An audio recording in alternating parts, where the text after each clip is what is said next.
Hi everyone, it's Tom, and we have another LEC voting ahead of us, and with me here to discuss, well, I guess basically who we thought were impressive and who we thought maybe didn't make the cuts is Pablo Bloop Suárez, a reporter you've seen a lot of in the off-season reporting on off-season trades, but also has done reporting now on Esports. How are you doing, Bloop?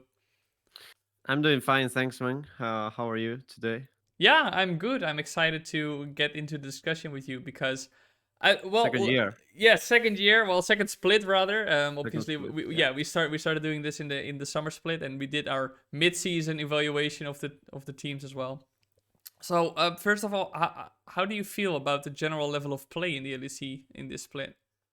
I was a bit worried at the beginning. Not gonna lie, like it was okay. We are going to the international stage, to the big stage, and everyone is going to stomp us. Like this is this is horrible. Yep. But the weeks passed, like week 4, week 5, when the LEC um was like a bit more like teams were building their synergies, a lot Mm-hmm. of rookies as per usual, that kind of thing. So I think that with the weeks, the general level has been improving, and there is some teams that I expected to be worse than they did, Mm-hmm. and they were also, I think, teams that were a bit disappointing, like Fnatic, for example. I Yeah. think it's like the big name on this side. Mm-hmm. But yeah, in general, I'm not too worried, and for me personally, it was super fun to watch the LEC. I think it was more entertaining that last split probably, or I'm sure that it was better than last sprint split like last year.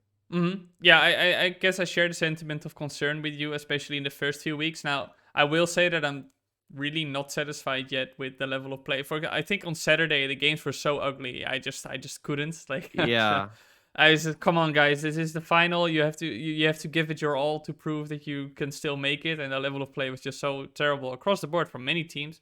Um, but I think what I see overall is that most teams have this upward trend, and I just hope that they can continue this in the summer split so that the league gets more competitive overall. I still think that at the moment the only teams I'm happy to send to the international states are G2 and Rogue, and if you see how much higher G2 is than Rogue, I also fear a bit for Rogue if they would go to the yeah, international states at this point. But I think they're one of the teams that could easily grow into that top international level. yeah.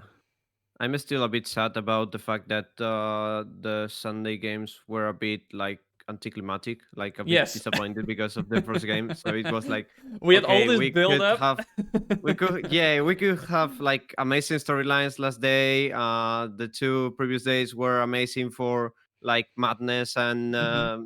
weird things, fanatic of the players, whatever. So it's like when Vitality destroyed the Nexus, it's like okay, it's Yeah. like the Mike Wazowski meme that is like with a normal face. Hmm. That's Yeah. literally me. Yeah, that it only mattered for standings from there on out, obviously. Well, I guess Excel for Shogun of Fear was the final spot, which was still Yeah, a pretty exciting thing. But overall, the final day was a bit anticlimactic, as you said, because yeah, yeah. we had like, oh, but if Misfits wins, then we have all these scenarios that can play out, and then Vitality wins. Just okay, well, it's just one more spot, I guess. So Everyone with the sheet on their yeah, hand. Look, yeah. check I the spent number 345. yeah, I spent so much time making this cool graphic and like, okay, who hopes to win and stuff like this, and then after the first game, I'm like, okay, well, that's like an hour wasted. So Okay, okay, 90% of the scenarios are out. yes, Okay. exactly. All right. But for those watching, what we'll do is obviously this year the LEC has changed its format, at least for the spring split for the expert voting instead of last year where the expert panel also voted for the All Pro team and submitted the top 3 for each role. This time they've decided that the community is going to be choosing the All Pro team. Basically, what you can do or should have done already by the time this video released is put your top 10 for each role in order on their site, and based on that, they will come out with the overall All Pro teams. What the expert panel does, which is casters, members of teams, and media, as well as some other Riot employees, is we get to vote on our top 3 for Rookie of the Split, for Coaching Staff of the Split, and for MVP of the Split. Now, normally, we would discuss our top threes for each role, but we've decided that we are still going to discuss the roles a bit. Some roles will have more contenders we think should be in the all pro team than others, but we'll just gloss over it a bit so you can still hear our thoughts on which players performed well in their role. And we're just going to go down the line, starting with top lane, jungle, then mid, then bot lane, and finally support. And then we'll get to the categories that we our votes actually matter in, which is the expert panel. Yeah. So um, let's just start with the top lane overall. How do you feel about the level of the top lane in the split? I just asked Odoamne about that, and I have like kind of the same opinion as him. It's like it's always the same. Like in spring, the rookies that join the LEC aren't too impressive, especially like individually, mechanically, etc. Mm-hmm. But the fact that it's at this level, like it's not like you see the level of the top lane like last year with veterans like Coucher, these kind of guys, and you see this split and you say, okay, there is a huge gap. It's Mm-hmm. like kind of the same, and that's good because these kind of players have like more to improve on, and probably will be better on summer if Mm-hmm. everything goes as it should. So I think we are fine on the level of the top lane. We have a couple of very good top laners. I think Broken Blade it's been performing super good on the majority of the season. He had Mm-hmm. like the the downs like that that was more like a team thing. They were a bit down on the middle of the split, but I Mm-hmm. feel like Broken Blade individually has been playing good. I think like our mood is better than Orome, Mm-hmm. and it's being a good addition to the top lane pool too. Of course, Hyrit is being a good surprise in a good way. Yep. Odoamne is a beast. Wunder is of course a beast. We put the Mm-hmm. same, and then for the rest, I think they are decent. Like Jenax, Sigenda, White Knight, these kind of guys. Think they are okay. They are nothing super special, but they are okay. Yeah. Uh, I'm not super disappointed with the level. Yeah, I think that I still very much miss Alfari, obviously, who is just Yeah. an insane player and just elevates that level overall. And last year we obviously had the trio of Wunder, Bwipo, and Alfari overall who would compete and like keep each other in check a bit. But I think that overall now I would kind of lean more towards saying we have a top two with Wunder and Odo Amli in terms of their performance. Then maybe a slight dip because even though Bwipo had these amazing games. Like everybody will remember his Riven game. I think also Yeah. there have been quite a few games where he run it down or just had no impact on his team overall. And I think from there on, it's just like a gradual decline in terms of performance, but nothing too jarring, I would say. I think that a lot of the rookies that came in showed a lot of promise or a lot of new faces. I suppose you mentioned Armut, Hirit. Yeah, pretty okay. White Knight, obviously, I think in the first weeks he was pretty bad, but later on he stepped it up well. As Astralis obviously progressed as a team. But in your all pro team, if you had to name a 1, 2, and 3, who would you put there? I will say Adobne Wunder and probably Whippo. Like I think Whippo it's been super inconsistent, but it's like kind of his trait, like Mm-hmm. something that he's very explosive. He likes to always take the counter pick and smash lane, like coin flip the lane level 3, like Yeah. whatever. But I feel at the same time that he won a lot of games for Fnatic alone or almost alone. Like the Mm-hmm. Pantheon game against Mad Lions, I think he lost, but he was like holding the game uh, alone. Mm-hmm. The Ribbon game, of course, this kind of games, I think made the difference and saved Fnatic from a situation that could be worse than the one that they have currently. Like they could, with some like a couple of losses more, they were out of playoffs 100%. So I feel Yeah. like Weibo was super important for his team. I think he took like the leadership of the team now that Reckless is gone. But yeah, I feel like there could be more top laners that could take that third spot. For example, in a individual basis, I think like Broken Blade is similar to Wipo. It's been playing amazing. He had a very very good super week this last week with the Mm-hmm. Urgot with a lot of picks. Same for Armut. I think he's there on the top five on the top five Mm-hmm. top laners. And I will probably say that the top five, for more in depth, it's Hmm. probably, yeah, Wunder, like in order, Odoamne, Wunder, Wipo, Broken Blade are mood hybrid, I would say. Yeah. Yeah, I guess I have the same list kind of. I just have Wunder in first place. I think that overall, even though like last weekend he had that 0-8 Cyan game, but which is just terrible. But I think in the first part of the split, the first 4 weeks, this guy played so incredibly insanely well. And he was just in my opinion, and the same, we'll get to Mickey X later, obviously in the support category. But I think those two were absolutely performing at worlds level. With the need, I don't know why they felt the need to the support to play at this level, but they were absolutely insane. Odo Amne has just been this consistent factor, absolutely that player also that Rogue needed, right? Like in the top lane, always being that stable factor. And if you, I think on the broadcast last weekend they highlighted that he has the lowest jungle proximity of any top laner, and still is ahead number one in all the stats. So if you purely based on stats, he's also a beast. Then in three I have Bwipo because I agree with you. I said he ran it down a bit, but he also has many times been the one who maybe I don't know. I think the bot lane of Fnaticus also played very well, but at times it was mostly Bwipo who, in team fights and stuff like this, was the coordinator, the choreographer.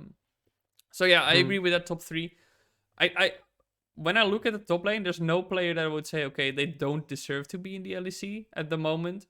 Um, I mostly when I look at like rookies, and I guess pure rookie is only Shigenda by the standard. Shigenda and Here, yeah, because yeah, here it doesn't count as a rookie. here it doesn't count, or Mood of course doesn't count. No, Uh, and White Knight also has played in the league Crisis, before. second. Yeah, Yeah, it's the only pure rookie on the yeah. top lane. Yeah. So Shigenda, I think that on my list he would be the lowest, but I don't think that he doesn't deserve to be in at least. He's a rookie, and I think he showed quite some promise. Vitality is obviously a roster where it's difficult for him to really stand out on because the team as a whole just sucked. So Yeah. as a top lane, it's going to be difficult for you to make a big difference there. So overall, I'm pretty okay with the top lane. I would love to see people like Whippo and Armut and Broken Blade be more consistent in their performance, because I think that especially those three have that carry potential in their team, but they haven't really been consistent in how they do it. So I would like to see that more. And Hirit is I am very excited actually about Hirit. He's shown promise. He had like Yeah. in that Misfits dip, he had a few moments where like, oh yikes, dude, that's like. Do you remember those Yeah. teleports that he would teleport in the middle of the Yeah, enemy team? I think we mentioned about the TPs, and there is something that it's been like a trait of him during the whole split, like Yeah. from the first game to the last game. The guy was smurfing on Sion, for example. I remember some great games on Nar, these kind of champions, but the TPs were horrible in every single game. Like it Yeah. was crazy. And I think, yeah, they have like different problems Hmm. on this top five, top three. Um, Armor, for example, I think has to improve a lot his laning phase, because the guy is a monster on team fights. But I feel Hmm. like his laning phase is not the best. Yeah. To be fair, and yeah, I think in the case of Whip and Broken Blade, it's more about being consistent. Hmm. Yeah. Yeah, I agree. So that's our top three for the top lane. Then you Hmm. have Odo Amne first and Wunder second, Whip of third, and I have Wunder first, Odo Amne second, and Whip of third. I think. I mean, I can see your point for Odo first as well. The guy is kind of unchained now on Rogue. It feels like living up to his full potential. And then we go to jungle, and in the jungler role, there are Interesting absolutely one. some players I'm not really impressed by. But let's Yeah, talk about the same. level of the jungle overall. How do you feel this is compared to last year? Um, I don't remember exactly like the junglers we lost from last year to this one. Oh, I'm we not had gonna lie. Tinks, Kadril obviously Yeah, stepped down. casual. Then we had Xerxes. Yeah, Mm, but he was not too impressive too. Like I And think Shadow. Those are the people we lost. yeah, Shadow probably is the loss that hurts the most. Probably he was like the guy who was performing better than the ones that left Mm-hmm. this year. But I think we had good additions exchange. I don't really like Dan, for example. I don't really like Skins. Like I think Skins is probably one of the worst players in the whole league, in my opinion. Mm-hmm. But for example, Joya has been impressive, in my opinion, from a rookie. Same for Things. I expected less from him, and I think he was a pretty good level. Mm-hmm. Probably the worst thing about the jungle level is the fact that Soulmate is underperforming, in my opinion, this split. So that decreases a bit the general level, but I feel like we have a pretty decent level. Like Jankos has been performing amazing this split, in my opinion.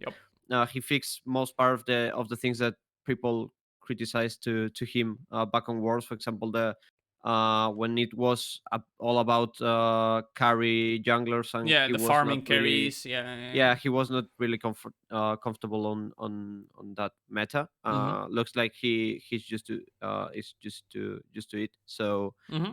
yeah, Jankos is performing amazing. Inspired, in my opinion, is performing super good too. Same for Joy, I think is performing good. Razork is super inconsistent, in my opinion. Yep. Things is performing good too. Gilius, it's been underperforming. I will say it's like the same for us as Cellmate in a different scale, of course. Mm-hmm. Cellmate is a more top tier player. Mm-hmm. And for Sansar and Dang, I think they are okay-ish, more or less. Like Yeah.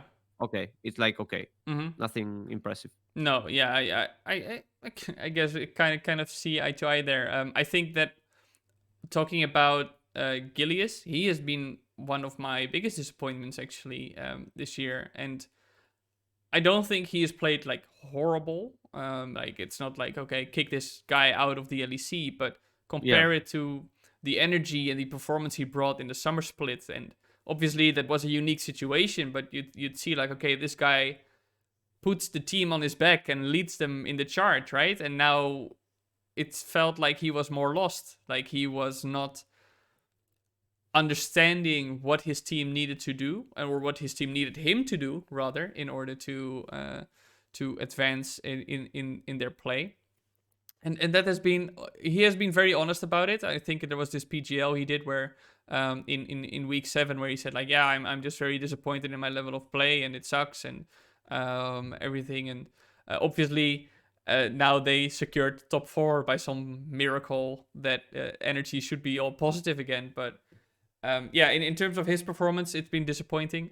Resorg has been super inconsistent. You've seen these games where he would pop off on something like an Olaf, and then the next game he would like lost the needlessly game alone. Yeah, invade the jungle of the enemy yeah, 3 times and die every single time. And you'd be like, what are you? Why do you keep doing this? Where's the communication? And yeah, he would absolutely lose the game on his own.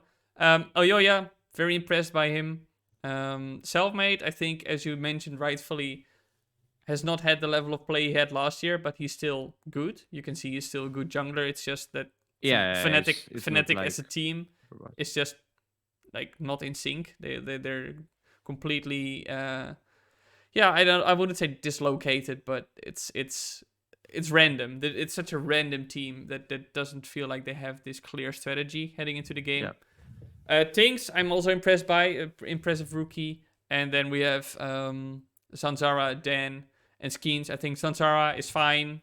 Dan, I guess he counts as a rookie, right? So yeah. I yeah, I think mean so. the guy's 24, but he's finally made his way to the LEC, and I think that sure, give him another split, see where he goes before casting a final judgment, as I have with every rookie. And Skeens Yep.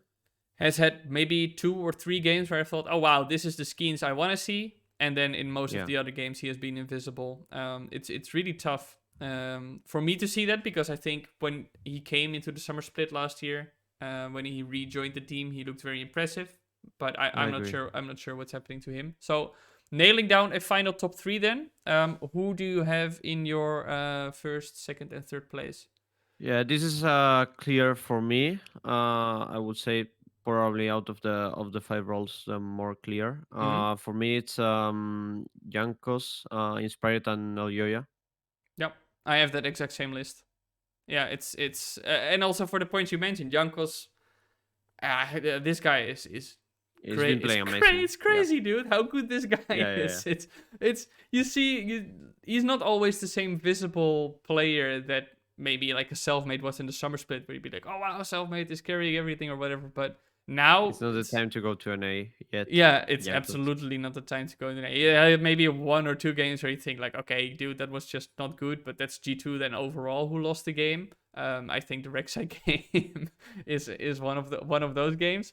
But overall, it's nuts. It's insane how varied this guy is, but also how well he is able to help his team to get ahead and still be ahead of the enemy jungle. It's crazy how this Yeah, guy yeah, walks around the map. Inspired, yeah, to me those two are like the top two pretty clearly, and then your number I three, agree. Oyoya, is getting there really quickly in terms Hmm. of his growth. Inspired to me is the glue that holds Rogue together because this guy's map awareness, this guy's I know of when I've spoken to the team and to the players obviously in interviews, and I think you've done the same obviously, or where you hear the coaches speak, is that Hmm. this guy just he just kind of like neon in the Matrix, you know, where he sees like, okay, this wave is gonna crash then, and then he understands the game so incredibly well.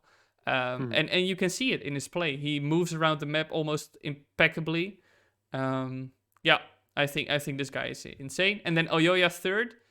I remember you saying after the first weekend, you sent me a message like, "Did you see Oyoya out jungling Jankos?" Um, what do you think about Oyoya's growth in this split? I think he was like probably one of the most consistent players in the whole team. Probably the most consistent player out of the Madeleines guys. That Yeah. was a team that I think the worst thing that they have this split is Hmm. that they are inconsistent as hell. So I think the guy was pretty consistent even when Humanit was having his happy games and that Yeah. with the Tristana jumping forward all the time, random. But yeah, I think he proved himself as a player that is able to play different kind of junglers. He is more on picks like Udyr, for example, Ekarim, things like that, and also Graves, one of his trade picks. Hmm. And talking with the players, with the staff Mad Lions, I think it's very valuable for him that he's like one of the main shirt colors of the team. So I think that's pretty strange for a rookie. That's something that I think we mentioned on our last video too. Yeah. And yeah, I'm not saying that I'm impressed because I know him. I know his work ethic and that, and Hmm. I I was sure that he was going to shine because he have the talent Hmm. and he have the desire to like work hard to get into what he wants. And you talk with him and he's like, okay, I end in third place, but I would like to end in the first one, or we could end it in the second one if we didn't lose Hmm. or throw this and these games. It was like the guy is not conformistic in no point on his career, Hmm. and I'm sure that he will keep growing. So yeah, I'm proud that he's performing this good. Yeah, and I think something that really strikes me about this guy as well, and this is obviously performance I judge not just based on I mean performance. I look at the map and I look at everything I know about how the player functions in the team to rank them. So this has Mhm. nothing to do with this, but something that does impress me about this guy is just his work ethic. Because I talked to him about a game where he gets universal claim and everybody says, "Oh, he has been playing incredibly well." And he says like, "Yeah, no, I'm not happy at all." I'm like, "Dude, what are you talking about? Yeah. You carried your team to the victory, and Yeah, yeah, yeah. It's like everybody sees how well you played." And he's like, "Yeah, but I think there's still things I could have done much better." And that just yeah, speaks yeah, to me to his work ethic, and I think that he also will be able to be that backbone for Mad Lions, maybe in a similar way that Jankos is that reliable factor for G2, where he can coordinate his team very well. And I think that that's something that Mad Lions absolutely needs at the moment, because you can see that their performance has been super shaky, with their bot lane having trouble and Humanoid still having his happy game. So I think that Elyoya is actually that consistent factor, and it's very impressive Mhm. overall. I just wonder if we ever get back to that aggressive jungle meta. Yeah. People are gonna say like, okay, well, how good is his Lee Sin? Because now now we have to see how good his Lee Sin is. But Yeah. yeah, that would I be think we are going to come back to this name when it's time to talk about the rookie of the split. Like he's clearly one of the top contenders for that. yeah. So Yeah, we'll talk more about him in that category. So, moving on to the mid lane then, where we have 11 contenders, obviously, with Nuke Duck also being eligible vote. But I'm not gonna assume that many people will rank him very highly because of his performance. But overall, the mid lane level, how many did we lose? Super many mid lanes. We lost Nemesis, obviously. We we lost lost Nemesis. Febiven. Yeah, we lost We lost Febiven. Special, and we lost Perks, of course. Like he was Perks. not a mid laner, but kinda like Yeah, I okay. mean, if he would play in the mid lane this split. We also Yeah. lost Zazie. Obviously, Yeah. is a Yeah. player we lost. But overall, the level of the mid lane, how are you feeling about it? Yeah. I think the uh let me say this. Like the narrative of the EU mid lane pool being amazing, I think it's not that accurate from a while ago. Like Yeah, it's not that good. I I feel like it's agree. not, I think it's not even the best role in Europe at the moment. I feel Mm-mm. like ID carry is higher. Mm-hmm. Yep. So yeah, I think it's okay. Obviously, Niski is okay. For example, as new additions, May Felix is playing okay. Mm-hmm. Chocolat is a good rookie too. Like except from probably Blue is one of the most disappointed ones. I think the guy was like not too relevant for his team in general. He's not very impressive, I would say. But I've been very critical of Blue, and I think in week 7 he had a few games where he played pretty well. yeah, But overall, I think that he at the moment might be the one factor holding SK Gaming back from growing further. Obviously, this is his first split, so I'm gonna give him more time. But if I were to make a change, I would say SK Gaming's mid lane has to change. yeah. And for BTO, for example, I feel like the guy progressed a lot during the split and Yes. ended quite good. Started very good with the SOE and Mm-hmm. smurfing on Fnatic and that, Yeah. but he had like 4, 3, or something like that weeks that were a bit tough for him. But at the Yeah. end, it's playing good. He absolutely smurfed on Silas. Mm-hmm. On the game against Bad Lions, I think. Yeah. But yeah, except from Milica, I wouldn't say that any other mid laner don't have level to play on the LEC. Like I feel like Milica is completely uh changeable. Like you can Mm-hmm. pick Yeah. Yeah. another random mid laner from regional league and probably will do better. Yeah. Throw in leader or something or whatever. Yeah. Yeah. I guess I agree overall. Looking at the bottom, it's like I did on my voting sheet. I did put Nuke Dog at the very bottom because I think Yeah. but I do that with kind of most players. I think every player who has been subbed out entirely, I'm like I just put you at the bottom because I think that the all the players who played in the final weeks. Um, I don't know. They naturally deserve more to be on an all. They're not gonna make it or something, right? It's not that because I put Militia over Nuke Dog, that Militia's suddenly gonna make it to the All Pro team. But To me, also Nuke was very unimpressive in the first weeks, but um, I don't know. It just feels to me that if you play these last final matches and the results there count more for me than what happens in the first part. That's why. But yeah, I mean, I agree with you about Milica. He got obviously his first shot in the summer split last year and was okay-ish. Not like he played the supportive role more for his team, and now he's been absolutely invisible. Yeah. Blue also has not been very visible in SK, but as I said, give him another split to develop that more. Magdi Felix, I'm actually happily surprised by. I'm glad this guy is getting his shot and that he's actually able to not necessarily be all of a sudden, oh, this guy's the next Caps, but that people see, okay, this guy deserves to be in the LEC because he's playing well, right? And Yeah, yeah, yeah. you can absolutely see it.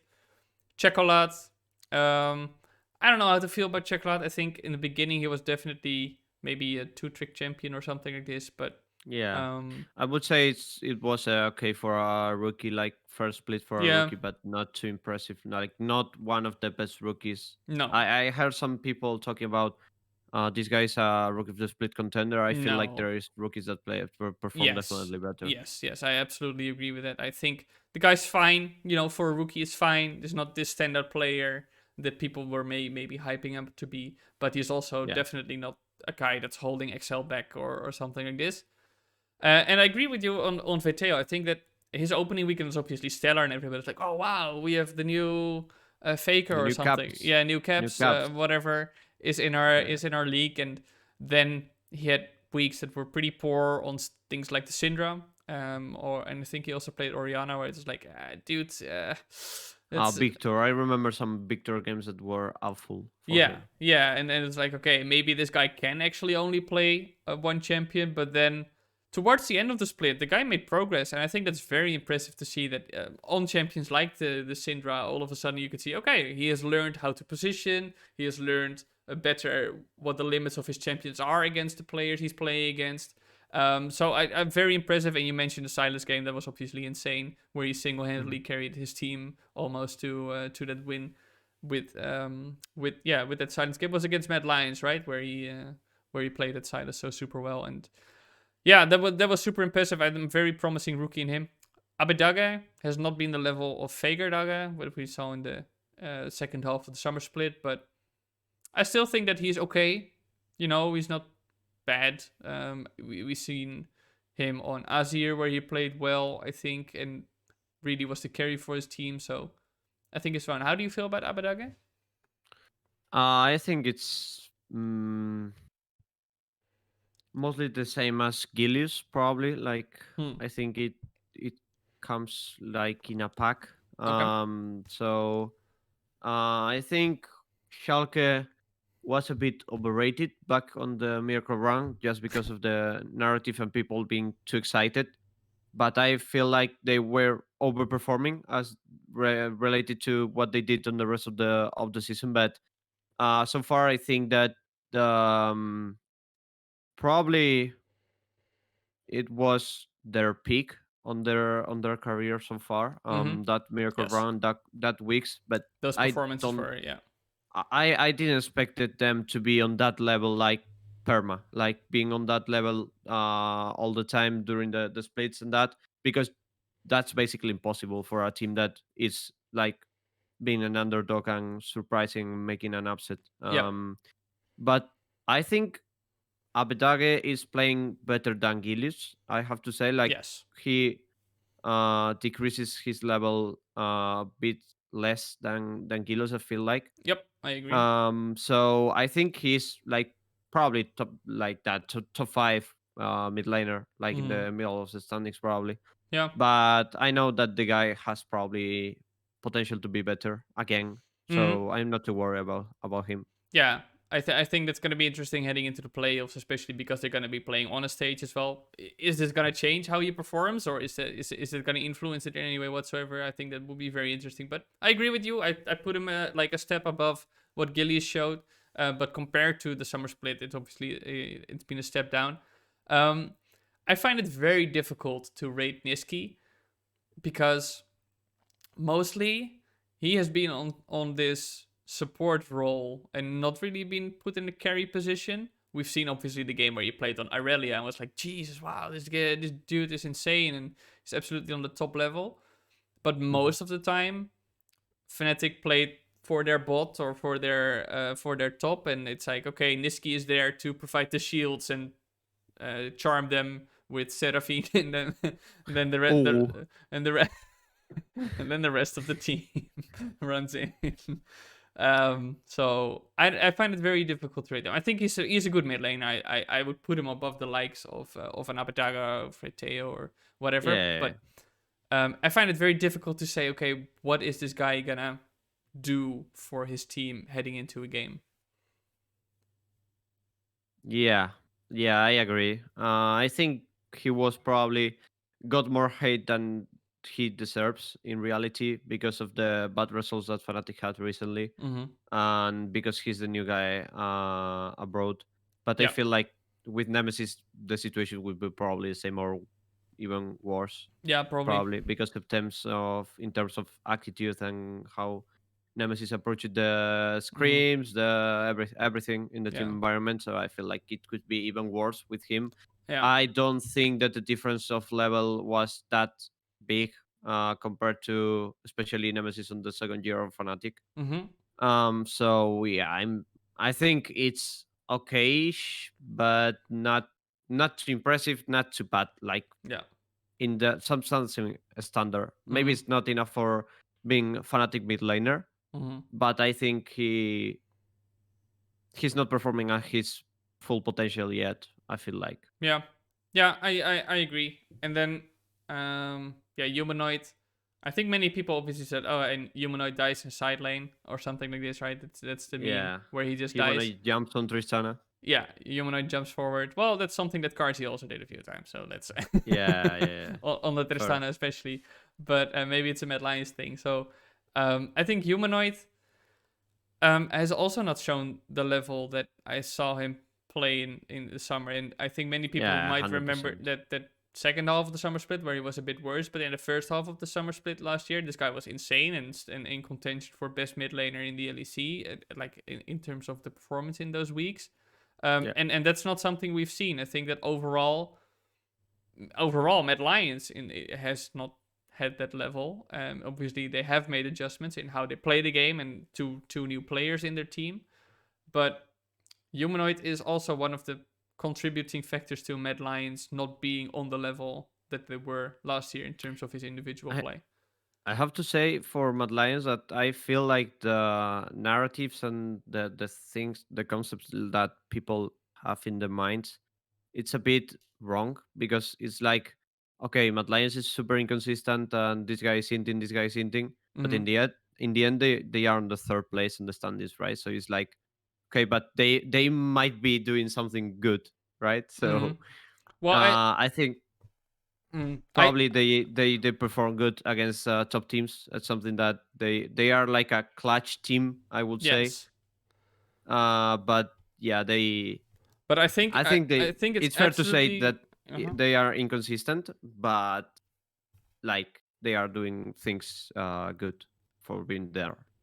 Yes, but then you look at the standings and you have they are just one win ahead of the likes of Schalke, No Fear, and Fnatic. And obviously, that is they had this troll game against Astralis, so maybe they'll be Yeah, two games ahead if they played this seriously, right?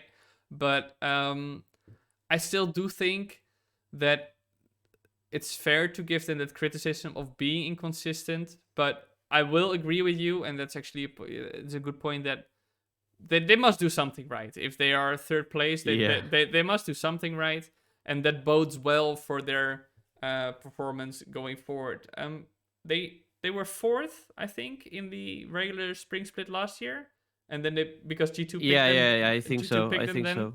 Yeah, and then we had and because obviously we had Fnatic versus Origin in the other. Yeah, so yeah, I think that's fair point, but about the wrong narrative that people have about them being inconsistent. Still, they have almost as many wins as they have losses, so there is definitely a lot to improve on them. But for your top three for the mid lane, who do you have? One, two, three. I have Caps, Larsen, and there is a bit of doubt on the third one. Honestly, Same.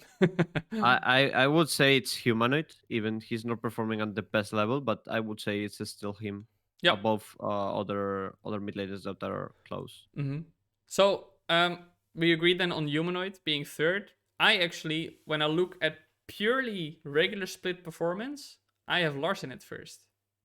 And I'm not sure how you feel about this, or if you feel strongly I against think this. it's I think it's fair, but at the that's something that I also think about. But then you see when they fight each other, Mm-hmm. Caps stomps him.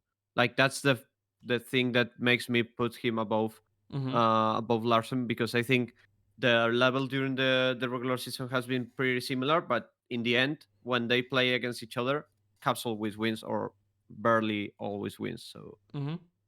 Yeah, that's the main factor why. I guess in their first clash, it was just a really close game overall, so there was not really a standout. And obviously, in the second time they met, Larsen got absolutely giga eated by by Caps and died Yeah. 3 times before 15 minutes. And that was really bad.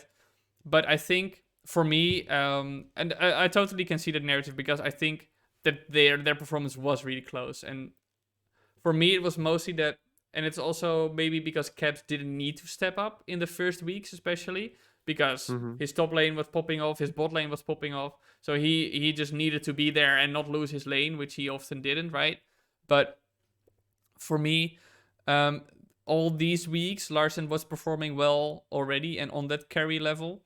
So for me, that weighs a bit more. Where I think like, okay, that gave his team a lot to work with going forward. And that is obviously, I don't know, maybe it's a bit unfair towards Kevs because, well, if you don't need to pop off, then how can you say he's not playing well because he doesn't need to show it? But I think that for Larsen, that who needed more to pop off to be able to do it, I think has impressed me a bit more. But it's super close.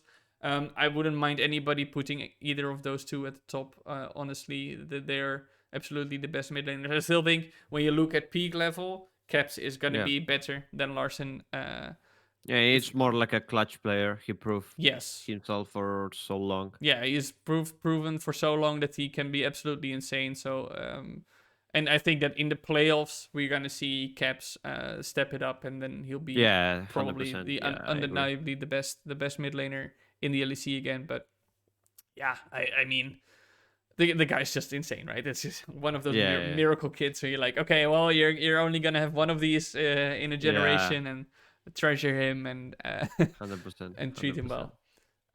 Okay, so we've spoken about the bot lane already, about being more stacked, and you mentioned it's people say, oh, LEC mid laners or EU mid laners, they're so Yeah, great, and I agree with you that this is greatly overrated if we look at the spring split especially. But the bot lane was great last year and is pretty good now. I would say we have obviously lost perks if you want to flip him on AD carry, but also I think most actually stayed relatively the same. We have yeah, obviously because we had Crown Shot at the middle of the season, right? yeah, So Crowny came back in. Now SK has had their mid laner change, but he came back in. Comp stayed, and then the only one is the Suárez. Right just now, Cla. yes, but who was Origin's bot lane? I completely. Oh, upset obviously. Boom. Upset, Yeah, upset back on Origin. Yeah, yeah. So I would say that Jeskla is probably the only guy on the pool that I don't really see him as a on an LEC level. I will probably prefer Crownshot or Crownshot comp playing on Astralis. I think the guy deserves more the spot. I think he's good, and the mhm. situation was a bit unfair with him. But for the rest, Patrick is carrying his team along once again. It's insane, dude. It's Like absolutely crazy. Another another split. split on the office. Yeah. Upset has been surprisingly good in my opinion. Yeah. During the whole split, Reckless is of course amazing. He's like perfect, clean, Yeah. good positioning every single team fight. Like hmm that guy's just Also has been amazing. playing more aggressively and Yeah, yeah, yeah. not that I think that's safe. yeah. Yeah. The synergy with Mikix is going good hmm apparently. So Yeah. all good. Hansam is performing super good too. Jesus being surprisingly good too. I would say the bot lane of SK in general, it's been one of the biggest surprises for me, Okay. in a good way. And probably the most disappointing AD carry is Carsey. This is this split. I think you will agree with me on Yep. this. I don't know what happened to him, but he's playing a bit bad, I Yeah, would say. he's not playing well. So overall, I agree with you. I do think that Jesu is mostly being carried by Treats because Treats has been playing insane and setting up things. I think from Jesu, I have like 3 games where I think like, okay, this guy is playing super well. I'm not saying he's like terrible or anything. I absolutely think he deserves to be in the LEC, but I do think that a lot of his success comes of Treats being an absolute beast support player. So I don't rate him super highly. When it comes to I agree with you. Comp should probably be in the LEC. Yes, Kla. I don't know. Is he considered a rookie? He isn't, right? No. I don't think so because he played on Excel back in Yeah, he isn't. 2018 or something like that. Yeah, I wouldn't have like massive objections to Suárez saying, okay, we now have this roster with Maggi Felix and we want to keep developing this, I suppose. But I also don't think that keeping, I guess, most of these players is suddenly going to make them a top tier contender or whatever. But yeah, Jeskla, I haven't been too impressed by either, just in general. Suárez' bot lane has been bad. Kobe Mm. and Vander. Kobe has not been a carry massively. He's also not been a guy where I say like, okay, get him out of the LEC. He's there and he's fine, middle of the pack player. Yeah, I agree. Crown Shot obviously just had a few weeks to prove himself. So, but I do think that he played very well. I do think that he's a better bot laner than Comp for Vitality as well. Still, as I said, I think Comp deserves to be in the LEC. And then we have Mm. Neon. Yeah, I mean, fine, right? It's not like he didn't have like last summer split. He had a few games where like, okay, this guy's insane. Obviously, Kai'Sa he plays super well, and then as a whole team, Schalke went down. Also, a player that deserves to be in the LEC, but not a top tier bot laner for me, because the top is absolutely for me. People like Upset, Hansama, Patrick, and Reckless. I think those players are the best bot laners.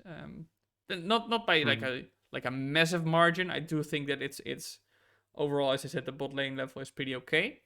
But those Mhm. four stand out to me. Like Patrick, I don't know how he does it, dude. I remember like in week 7, he had a game I think on Ashe, and Excel lost that game, but Patrick was playing out of his mind. He was solely like pushing back the bot lane. He was playing against on an Ashe, and it's insane how well he was able to do this. Hansama, I don't know, especially the first weeks. This guy has just been so insane. Like he's been, he felt this need to be aggressive or something like this. I don't know. He played so much more aggressive than he did last year, and Mhm. he showed that he can do it. We all remember that dive when he dove in with the Kai'Sa on the tier 2 bot lane tower. I think it was for Mad Lions. But I think that's overall the play style he has been trying to perfect more. Just going in, like knowing that you are the better bot laner and just killing them. And it's been very, yeah, I don't know. I'm very happy to see that because I think that maybe last summer split he wasn't like a top tier, like the reckless level bot laner, but now he's absolutely making his case for being there. Upset. Mhm. It's so strange to me that this is the guy who is carrying Fnatic because he Yeah. like he is right week in week out. This guy is playing well. They like Yeah. him and Hylissang together. They are almost guaranteed to win their lane, and then it's just and then it's like they look over their shoulders like, hey guys, how are the other lanes going? And everything's just burning, and and they're like, Yeah, okay, well, the Dignitas meme, right? yeah, yeah, yeah, this is fine. Yeah, I've been very impressed with his performance. I honestly did not expect it to happen, but apparently him and Hylissang work super well together, and Upset is a big fan of Hylissang, and I guess their personalities just match well, or like the way they want to play the game. And Yeah. Reckless, I mean, yeah, it's Reckless. What? It's reckless. It's Yeah. Reckless. So if you have to pin it down to to a top 3 or maybe a top I 4. think What, it's pretty clear for me. okay. Reckless upset Hansama probably. Yeah, I have to say exact same thing again. Yeah, it's I think it's a pretty clear top three. You can maybe exchange Hansama and upset, but the names are very clear for me. yeah, And reckless on the first spot is like if you don't do it, you are basically a terrorist.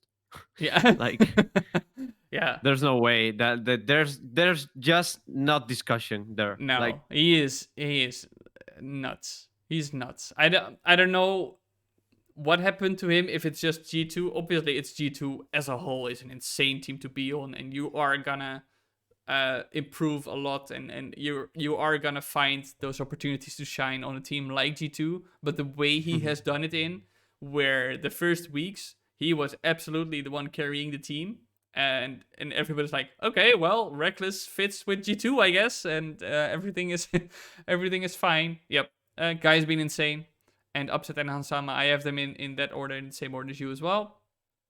Where I think Hansama, like it's mostly for me that Upset has just been insane every single week, in spite of his team's performance, and Hansama has been insane on a few weeks and very good, and on the other weeks, um, in a team that is already good, so that's gonna help him a lot. Whereas Upset has to work with Fnatic, which is like almost a trash can on fire compared to what they should be able to deliver, right? In terms of individual level of play.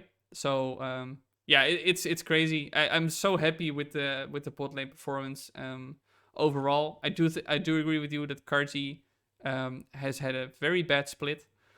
I do think that it's worth highlighting because I asked Mac about this in the interview, and he said that they had undergone a complete change in how they operate as a team, which impacted their bot lane the most, which is why they're having a bad split, which is fair, and it's something to take into consideration that this needs time to develop. But that doesn't take away from the fact that when you look at the results and look at how they've played, the bot lane of Mad Lions has been really bad. yeah. So, yeah, I mean, I'm very happy with this bot lane. I hope that going forward we're gonna keep a bit of this bot lane focus meta where it's like, Yeah, and I hope that Karsi and Kaiser back on the yeah, top level that they were last year. yep, With that, probably Mad Lions will be a solid top three, yeah, like Rogue, G2, and Mad Lions, and I wouldn't be too worried about the international stage yeah, with yeah. that three teams on their Yeah, peak. I agree. I think that obviously when you go to the international states and you play against these insane bot laners, Yeah, like if they play against, like if Mad Lions would play against a team, and they like Karsi would face off against Deft, I think he would leave the game at 15 minutes. But yeah, yeah, no, it's that's gonna be horrible. But give these time some growth. Give these guys some time, I guess, to get back on track.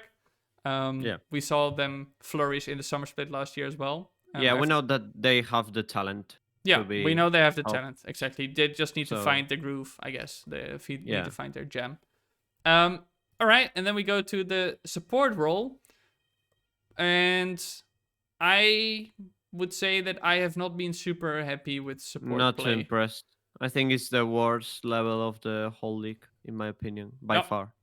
yep, yeah. I'm inclined to And it's agree. probably saved by Treats and Trimby coming in because I think the Yes. split from Haile Sang was very bad.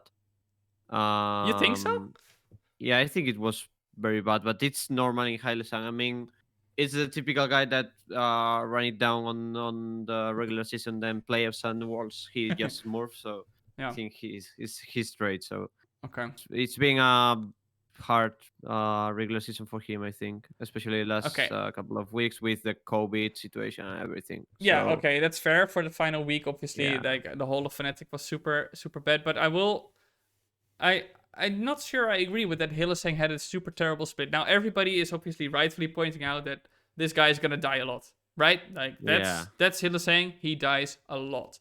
But I think he's been instrumental in helping his bot lane flourish. Where um, I think this guy exerts so much pressure And the fact that he always pushes on this threat of, well, if you step too close, I'm gonna hook in and you're dead. I think this Yeah. guy is incredibly valuable for their bot lane. Now, I think that him and Upset needed some time to understand when they wanted to actually go in.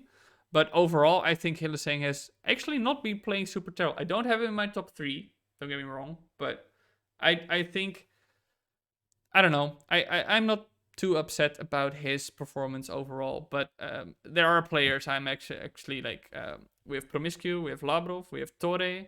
I think Vander has not been impressive. I think Yeah. Kaiser has not been impressive overall. Limit has been eh. You know, it's like some Mhm. games he's been very well. Obviously, we're gonna remember that Alistar play, but in the Yeah. first few weeks he was also actually really good. Just had a big slump together with his entire team. And then is for me Hylissang, but the top 3 for me is Mickey, Trimby, and Treats. I'm not sure. I would say Mickey treats Trimby, Okay.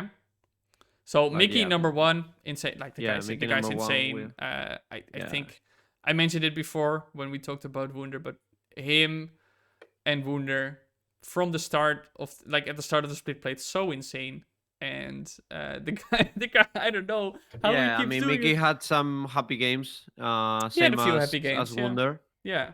but he was playing like on a top tier support level for the majority of the season. Yeah, So I think it's fair to. insane. Yeah, I think the guy is absolutely in contention for being one of the best supports in the world. Yeah, hundred percent. The way he plays, it's nuts. People are gonna remember the Veigar game. People are gonna remember him. Maybe it was. Yeah. I'm not sure if it was against Mad Lions or another team that he hooked in on Leona and just died like very early on.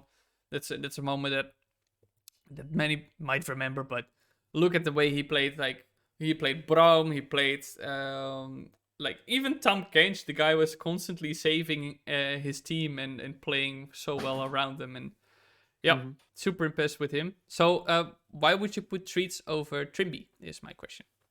I think Trimby's been good for a rookie, but I wouldn't say it was like insane. For some games, I remember a game that broke one against Matt Lions, I think. Mm-hmm. The second part of the season, like the second match between them, where Trimby was basically being carried. He was on Thresh. I can remember that he was on Thresh, and he was like getting perma peak on every spot, every bush. Yeah. Like very bad on that game. Mm-hmm. And that was like some games at the beginning. Also, he was a bit shaky. He had a very shaky start, in my Yeah. opinion. It's His start was I very mean, it's shaky. hard. It's hard to get into a team that it's supposed to be on the top of the standings. Mm-hmm. Being a rookie and also being like probably shot calling on the team. But I think Trich was better individually, and he has also a worse team, which I think it's like more difficult to shine. Probably Mm-hmm. being a support.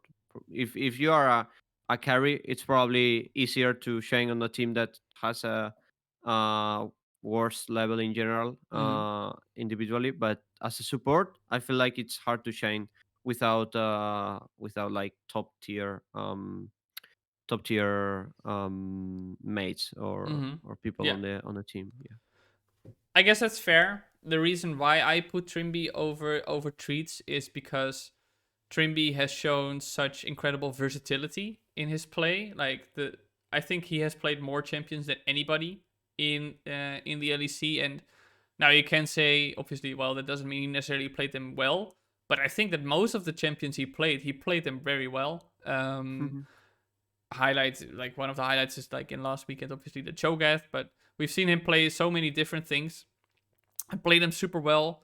I do agree with you that the guy needed some time to grow, but I think starting from week 2, he played very well. I think for Treats, he has been that massive standout. On SK Gaming, he's been by far the best player on that entire team, and maybe in a similar way that Patrick had to carry Excel, Treats has had to step up for SK Gaming. So I don't mind, and like I can absolutely see people putting him second, but for me, it's more that um, when SK Gaming had these bad plays or bad games, Hmm. he was uh, I don't know. I didn't feel that he was always able to be that deciding factor. Now that is going to be difficult for support, but I sometimes just felt like he was going along with that hesitance of the team and that playing reserved and playing scared, Hmm. which is why he kind of like edges it out. Obviously, the guy is still easily for me in the top three. I think that is pretty clear. But just in number three for me, based on overall performance. I do think, though, that I think it's amazing to see this guy like flourish on SK Gaming because the Yeah, guy didn't get a shot at TSM, everybody was like, "Oh, we're getting an NA support. How good can he be?" It's like, and then the guy is just absolutely insane, and he's the one carrying the team. It's I like to see yeah. this. I really also because maybe it might make Reggie feel very bad about himself, which is always an added bonus. Imports, imports, imports. Yeah, imports, clown. Anyway, um, so those are the regular um, votes for us for the All Pro. I Yeah, guess we saw eye to eye on many things, like maybe sometimes yeah. number one It's and it's two pretty changed. clear. Yeah. It's pretty clear. Yeah, in my opinion, the Yep. names. And then let's start with rookie of the split, which is something I think you're gonna be very excited about. Because I'll just share my list. I have on Okay. number three. You I have have like three. Yeah. yeah, Okay. yeah, yeah. Because we have to submit three on the form. Yeah. Have you filled it in already? Have you submitted it? No, because we vote as an outlet, so we have to Oh, like you meet vote as in. one. Yeah. Yeah, we Okay. have to meet and guess what are we going to vote. Okay. Well. Well. Let's discuss our personal. Mhm, Done. yeah. I have on number three. I have treats. And number two, I have Trimby for the same reasons I just discussed. And on number one, I have Elyoya. As Yeah, as probably mine is the same, but exchanging treat. No, actually, I would put Trimby second because I don't really agree with the criteria and treats being eligible for a rookie. If that okay. makes sense. I think the guy played like the 45% of the games Yeah, on the he was LEC. one game in the He LCS. was, If he had played yeah, one game more of the regular split, he would not be he wouldn't be eligible. eligible. Yeah. Yeah, so I think I don't think that's something that really shows the rookies of the LEC. Mm-hmm. For example, if our mood, for example, was eligible, it would be crazy, right? So Yeah. I think that it's the same. Yeah, I also am not a big So fan of the criterion. Just for the people who are not sure who the eligible rookies yeah, are, it's Veteo, Oyoya, Dan, Chocolate, Shigenda, Trimby, and then the three escape players of Things, Jezu, and Treats. Um, I would probably say Things or Jisoo instead of treats, like Yoya first, Trimby second, and then probably Jisoo or Things, just to fit with my personal criteria. mm-hmm. But I mean, if I would vote for treats, he would be on the top three for sure, Yeah. according to his performance. Mm-hmm. Yeah, I think rookie is an interesting category for me because um, what we've seen so many times is that LEC teams, or what we actually are seeing more of, is that they will get a rookie, try in one split, and then yeet him if they are not happy. And especially this is something that happens in the summer split because teams think, oh, for next year we need this big reset, right? Hmm. Um, and I think that a rookie of the split narrative, I think it's fair because there are some players, and I think Oyoya has absolutely proven to be immediately a top tier player, and is gonna grow into becoming that stable top tier player. How old is he? He's like 19 or something. No, I think Yeah, he's yeah. a bit older. Oh, His birthday was last week, and he's 21 now. oh, he's 21. Okay. Well, He just came yeah. into the 21 Hmm. club. Okay. Yeah. So another consideration I had was maybe Veteo because I think that he showed a lot of growth. But then I'm Yeah, judging about overall performance. Like, okay, but overall not you've been, enough, yeah, probably. Yeah, it's not enough. I think that for he has a lot of promise, and he has the potential to be a top tier mid laner, absolutely. But if we look at yeah, spring split performance alone, oh yeah, we've spoken about it before. Like the guy has been so incredibly consistent. Like for a rookie to come in, immediately be the consistent factor in a team that is supposed to end super high, um, jungling a variety of champions. We saw him like whip out a Kane all of a sudden, and he absolutely dominated with it. Obviously, with a helping hand from an Inting Excel, but yeah. I mean, and he just did that on the fly. He has been insane. He has had games where he out jungled Jankos. I Yeah, think even on his first game on the LEC, his like first game, yeah, he was good on against Jankos, which is very impressive from a rookie. Like first game against G2, yeah, and on the first game you jungle him, and on the second game you won against them. So that's yeah, amazing. yeah. I mean, it's crazy. I do think that overall, in terms of um, maybe map awareness, this guy can improve a bit because sometimes Yeah, see him walk to a lane. I'm like, okay, but that's not really where yeah. I Sometimes he's late for a counter gank or whatever, and he probably can improve on that. But yeah, overall, I feel like he was super solid and super impressive for a rookie yeah. coming into the first split on one of the top teams on the league. Yeah, it's very impressive. I am personally very much of the opinion that give rookies at least a full year to develop. So even Yeah, though I I can agree. say like, okay, I've not been super impressed by a Dan or by a Shigenda, I think that it's like give them another split to develop, see what they actually can do. Because this first split, when you speak to any of the rookies at any point, or even people who debuted last summer split, and you speak to them now, like they say, dude, I've learned so much. It's crazy how much you learn Yeah, in the first split, and then in the second split you can actually put that all that knowledge into practice, right, and start actually showing what you have learned and how you've developed. So I hope that all of these rookies stay, because I think it's absolutely a shame to cycle through them so quickly. I'm not a fan of that at mhm, all. But yeah, I mean, Aoya is for me the rookie of the split. Actually, pretty clearly, I think, yeah, if you look at overall performance and the impact he's had on the team. But yeah, I'm feeling good about this rookie pretty class clear. overall. Yeah, I mean, I yeah, think I agree. Tinks is also a good jungler. Mhm, Um, Jesu, as I said, I think had been helped by Trees a lot, but he's an okay bot laner. Chocolate, I think, has a lot of room to develop. Dan has been okay.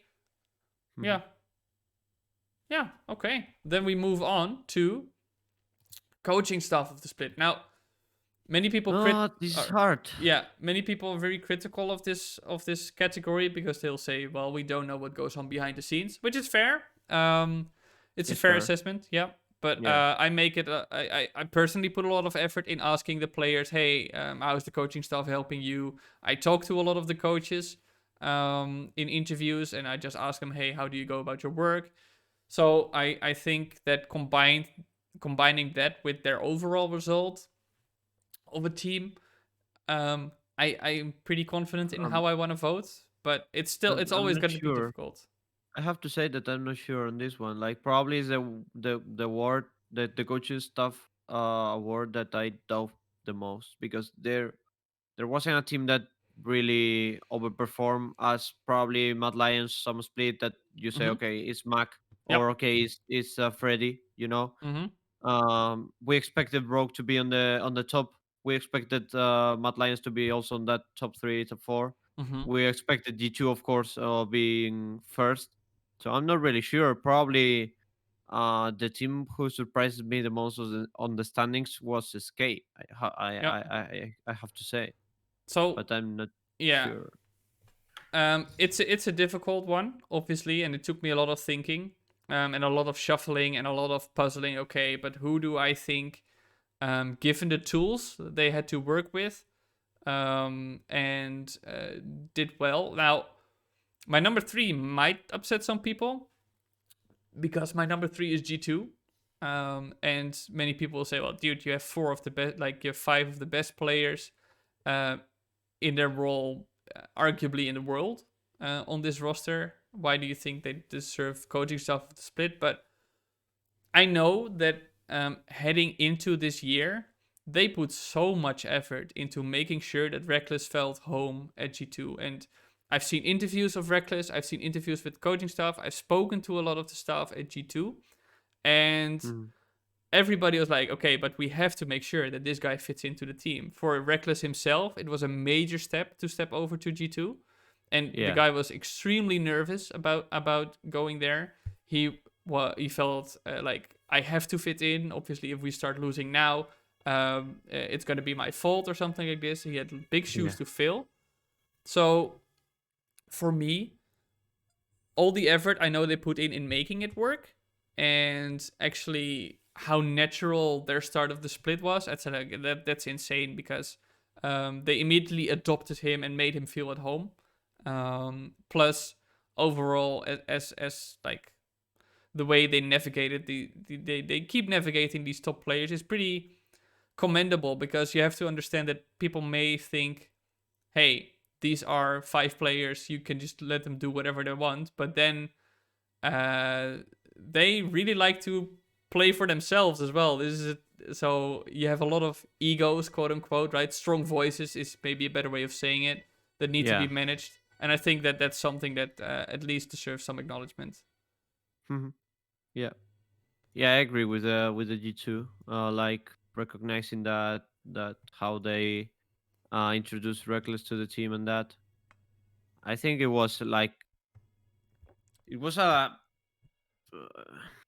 small chance, I would say, that the thing didn't end up coming out well, like Reckless coming in and Mm-hmm. that, because Perks at the end of the day, it's a person that were a lot of years on G2 and with Grabs and with the coaching staff. Mm-hmm. So be that could potentially go bad, and that will be a scandal probably, and a drama, very Mm-hmm. very very very big drama.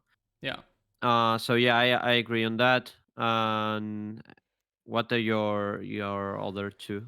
So my number two is SK Gaming. Okay. And I mean, to take five players from five different teams, three of which are considered rookies, two of which are actually rookies. I agree with you there, but three of which are considered rookies, I suppose. And to get them to perform so well in the spring split already, it's pretty Mhm. insane to me. Obviously, they've ended up finishing sixth, which is like you say, okay, that's not too great, but I mean, just one win behind a team like Fnatic, a Schalke 04, two wins behind a Yeah. team like Mad Lions. Obviously, their end of the split was pretty bad, but yeah, like for a while, this team was absolutely a top four team in the LEC, and you have, I don't know, I think that's super impressive to bring this team together so well, and make it happen for them. It's crazy to me that this Mhm. is actually possible. I am a bit scared for them heading into the playoffs.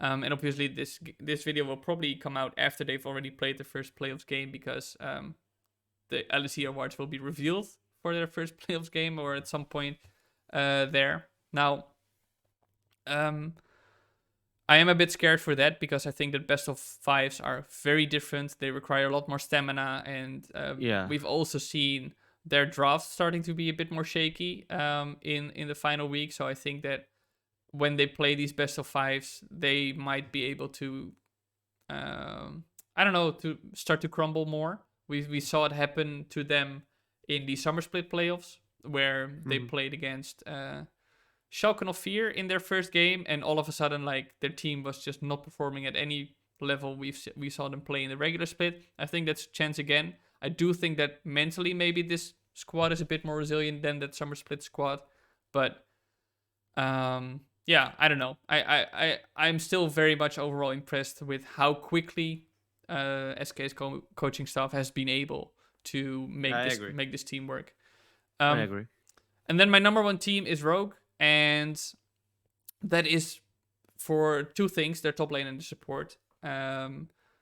To make a player like Odo Amne, who has been so long in the scene, to get him to fit in with the team well. And I've spoken to him, and he said like this took some time to fit in with the team, like because we have different opinions, stuff like this.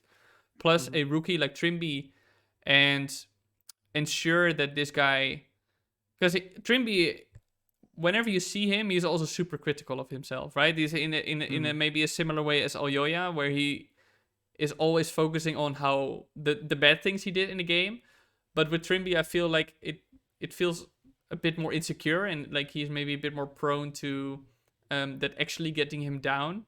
But to get him to a point where he's confident in playing so many different champions, and together with Odo Ahmed to get this team to play and try different styles. I think that's very commendable. Like they obviously they lost a few games with weird drafts, but that's them um, acknowledging and trying. Okay, but we have to push our limits. We have to push our limits now in order to get it on track. Mhm. I don't know. I've been very impressed with how Rogue has performed. I did not expect them to be a top two team in the LEC heading into it, because I thought that this team needed more time, um, mainly because of their support, but also because I thought, well, Odo Amne can have a strong voice. I wonder how they're gonna be able to fit this all together. And yeah, I don't know. Getting a team that was top three, I guess, last year, seeing the upgrades that were needed, getting them there, uh, playing different styles overall on a top level, going toe to toe with G2. Obviously, that one game was an int game, their final Yeah. clash, but every team has int games, and it's just unfortunate for them it happened against G2, I guess. But yeah, I don't know. I've been very impressed with Rogue overall, and Mhm. I've spoken also to a lot of their players about getting the support they need for whatever they want to do, like mental support. They yeah. Overall, they're just, it's just impressive. But it's a difficult category, man. It's a difficult category. There's only a few teams where I'm like, yeah, okay, you absolutely don't deserve it. Like Fnatic, Australis, like Excel. I don't know, Schalke 04 is also another team where I'm like, yeah, if you go on such a loss streak and it takes you so long, and you once again need to rely on that final weekend to make it to the playoffs with such a talented team, something is going wrong there. So there absolutely were a few coaching staffs where I'm like, you could have done more there. But Mhm. yeah, that is my coaching staff to split. So I'm not sure how you evaluate coaching staff of the split, what you look at. I for me it's important like a team that overperformed on the split. Mm-hmm. For me it would be probably SK number one, Rogue number two, and G2 number three. Mm-hmm. Because of that, because I think that the point that Jesse's and the rest of the guys on Schalke made it into playoffs and played so good until the like last 2 weeks were a bit shaky for them, Mm-hmm. but they play good with a lot of rookies players that came from different regions, different leagues, and I feel like their their ceiling is not, we already have to see what they can do. Like I feel like the ceiling is more high Mm-hmm. that what we already saw. So yeah, Yeah. I would probably go Okay. with SK in the Yeah. first place. Yeah, I can see that. I think that for me, it's mostly that once they started to get in that clutch situation, the team started to falter again. Yeah, Didn't they go 0-3 last weekend or something like this? Didn't they lose every game? Wait, yeah, I can't remember but honestly. they definitely did not win the games they needed to, Yeah, yeah, uh, in order to secure the playoffs themselves. In the end, they had to rely on vitality to yeah. make it. So Imagine relying on vitality. yeah, By the way. I know, right? And then we get to probably the category that most people are most excited about, the MVP of the split, maybe the most prestigious one for the players. Yep. The most valuable player And for me personally, MVP is a bit more than just being the best in your role. It's just what you bring to Most the team. valuable, Yeah, valuable. yeah, Yeah, it's what you bring to your team.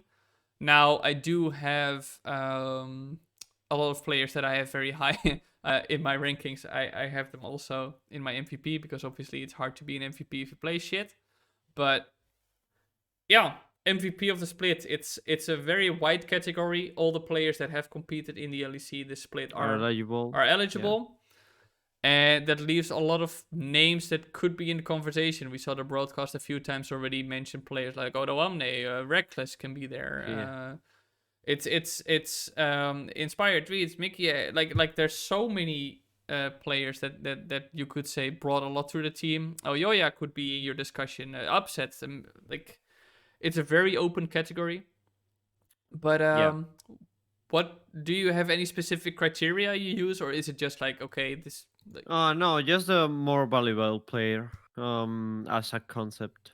yeah, yeah, So it's the same for me. So let's start with number three then, I guess. Who do you have in number three on your MVP list? in my number three, it's Mikix actually. Do you, do you just copy my list, dude? No, I didn't. I didn't. I didn't. For my number three is Mikix. I think the guy was super good.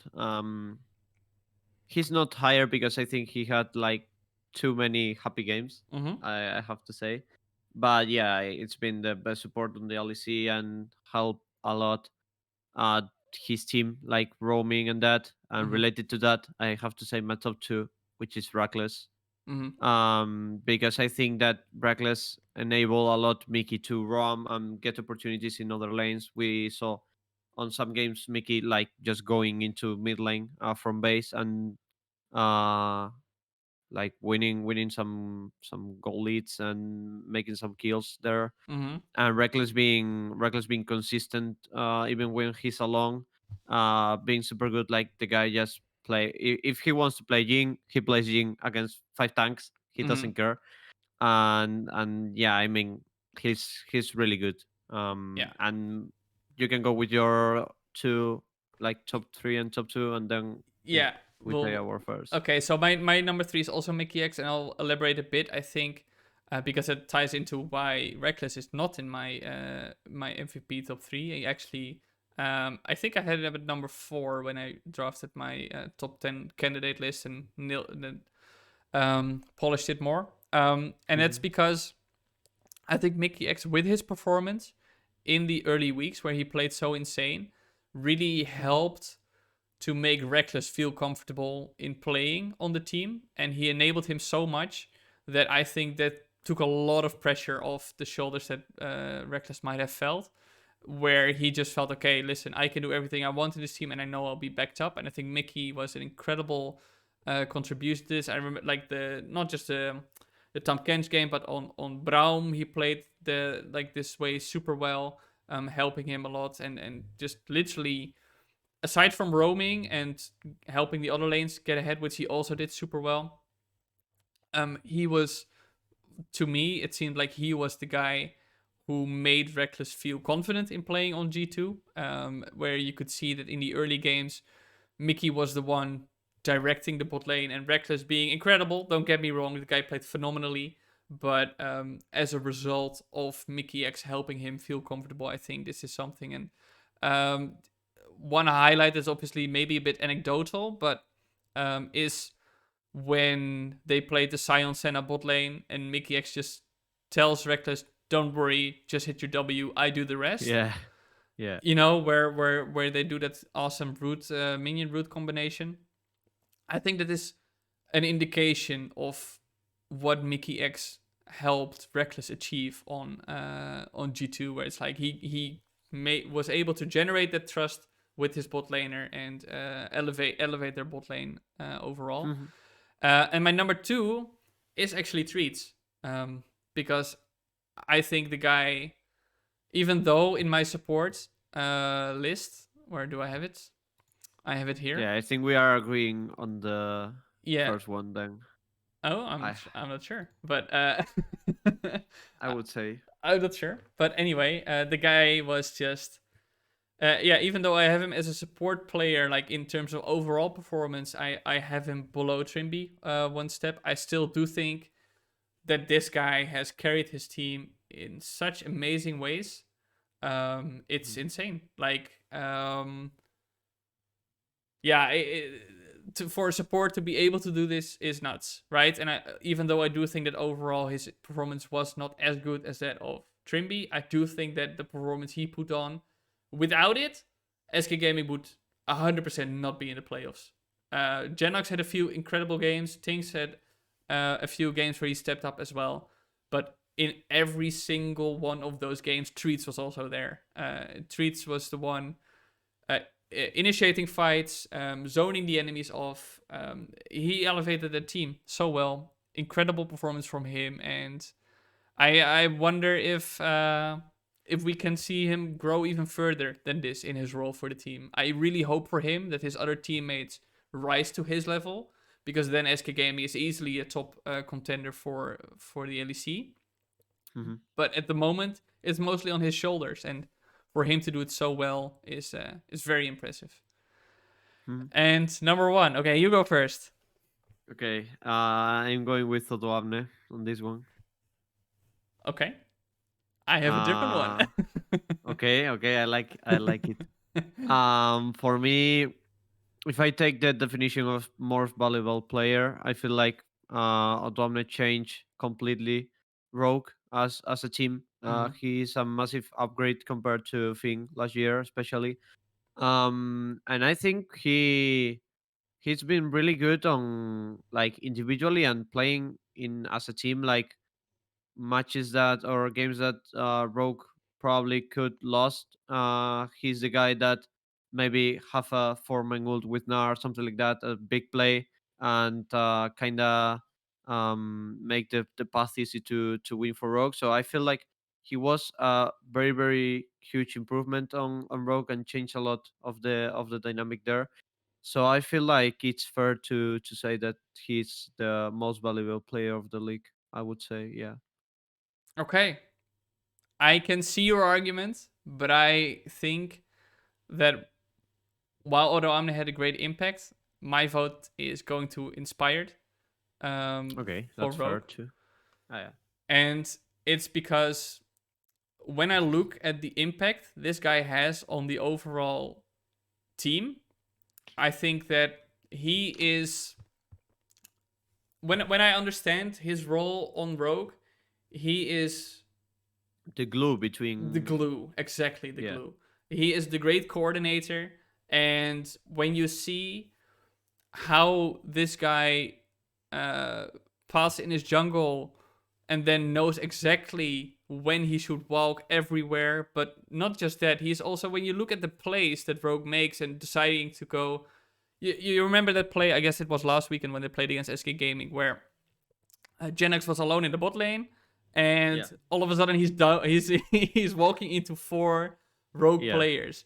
All the plays like this, they are orchestrated. You can see Inspired leading the way, and Inspired is the one like telling them, "Okay, we are going there." The guy is unbelievably influential on that rogue squad. I think he's 20 years old or something, and yeah, he's already at such a high level at understanding the game that he carries his team with him. To yeah. me, He's 19 actually. he's dude. Are you kidding me? That's it. This guy, Yeah, this guy's complete. People are saying like, okay, G2 is gonna take Selfmade as their next jungler because it's Fnatic. I think Rogue should be scared that Carlos is gonna yeah, take a dive in the pool with Inspired, because this guy is absolutely unbelievably clever about the game. And yeah, as I said, like, not only is he for me a top tier jungler, I do think Jankos is a better jungler, but that glue factor he brings to the team, where every lane um, like helps him, or like yeah, he helps them so much. And even just by the potential of being there, like Odo Amne, I think, has a very low jungle proximity in the LEC, still is one of the top tier top laners. But when I spoke to Odo Amne, he said like, Inspired just whenever I need something from him, he communicates it with me, and we orchestrate this plan together. And that's something I've heard from every player hmm on Rogue I've spoken to. Yeah, I don't know. The guy to me is absolutely a superstar and a big glue factor. But to Odo Omnis credit, he did make he did make my top 5. I have Reckless as 4 and him as number 5. Mhm. He has been phenomenal. Insane performance in the for a top laner to be this influential is also very unique. But I do think that overall, when I look at MVP, I'm trying to look more at I don't know, like helping the team over the course of the entire game. That's obviously something that's going to be more natural to a jungler who can influence the team more, who has that natural pathing to be across close to every lane, or a support who can roam more. But also knowing that Inspired is this massive shot caller and kind of the guy pulling the strings when it comes to the game flow. It's I don't know. I've Mhm. just been very impressed by Inspired overall, and I guess that concludes the final section. But we won't know which Yep. awards are being given to whom. Yeah. At the moment, we don't know because we're recording this video on the 17th of March, which when you're watching this video is going to be like a week and a half ago.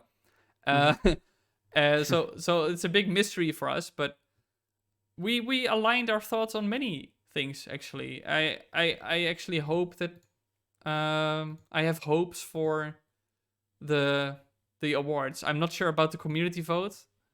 Yeah. I've been very critical publicly about this being a community vote.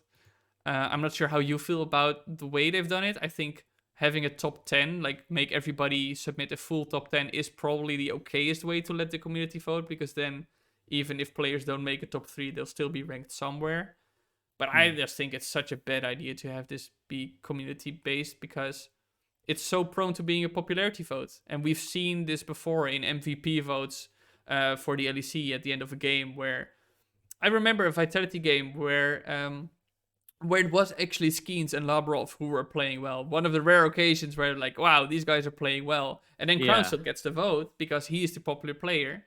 Um, I'm just afraid now looking forward that this is something that's gonna be influential again, because you've seen always like when Mad Lions is selected and Armut is up in the votes, Armut will win because the Turkish fan base is incredibly strong, incredibly Yeah. vocal, incredibly Yeah.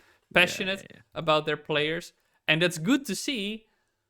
But these awards are supposed to carry at least some level of value and prestige, and I think that this is always going to have an asterisk by it. I'm not sure how you feel about it. Yeah.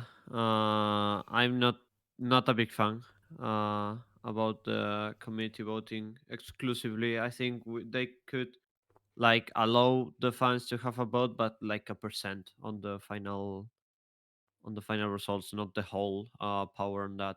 I'm Mhm. not a big fan. I think it's more like a popularity award rather than a Yeah, skill award. That's my yeah, fear. because like there's a real chance that in a split where you've seen Reckless upset and Hansama pop off well, that Hansama is not gonna make it because a player like Crownshot is more popular, right? Yeah. And that is a real chance, and that would be a shame because Hansama, when you look at everything, Hansama has just played better. So Mhm. obviously this is all hindsight when this video comes out again, because we're recording it before the awards are announced, and we'll be releasing it as per Riot's request after the awards are announced. But I think that is definitely something I wish they will evaluate going forward. Maybe do something like a community vote and also have an expert vote. Like have two all pro teams where the community can still, I don't know, share their thoughts. And at that point, maybe it also becomes a thing where the community will try to match the expert votes thoughts. But we'll Mhm. see. Anyway, um, that's it for our votes and our thoughts of the performance in the spring split overall. I think that this LEC spring split is an okay prelude to the summer split. I do hope that the playoffs are going to be a much higher level Banger. from the teams overall. Yeah. Especially, well, I guess Rogue and G2 already played well, but obviously everybody wants to see a Fnatic that actually knows how to play the game rather than just knows how to run into the enemy and press their buttons. Um, or a Mad Lions that also is gonna live up to that excitement that we saw in the spring split from them last year. And I'm cautiously optimistic about the summer split when I look at this regular spring split. I think that many teams have clear points of where they can improve on, and I hope that they are able to implement this. Bloop, thank you very much for joining me, dude. No problem, man. All right, guys. Thank you so much for watching the video. I hope you enjoyed it. Let me know in the comments below who you voted for as well. What were your top threes? Who would you have voted for MVP is also something I think is a very interesting discussion. Love to hear what you guys think of this. If you liked the video, don't forget to like and subscribe, and stay tuned for more content.